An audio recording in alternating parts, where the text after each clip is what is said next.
Do you want to know how you can log into your Melbet account? If yes, then this video is for you. Hello and welcome to TechTube. It's your host back again with yet another interesting tutorial video. In this video, I'm going to teach you how you can log into your Melbet account. Go ahead and search for Melbet login and click on this link over here. After you click on the third one, which is called Melbet, you can see registration over here and login. Go ahead and click on login, and then this page will open up.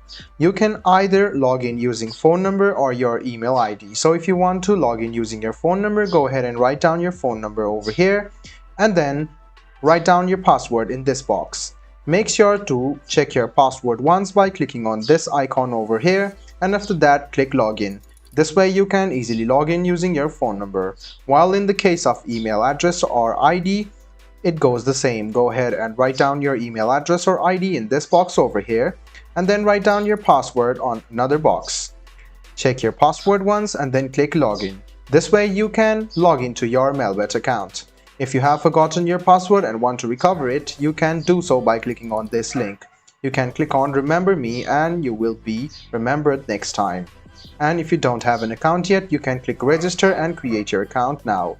I hope this video was helpful for you. If you still have any kind of confusion, please do mention us on the comment section down below. Like the video, subscribe to the channel, and do hit the bell button for more. Hope to see you in the next video as well. Until then, goodbye, take care, and make sure you enjoy.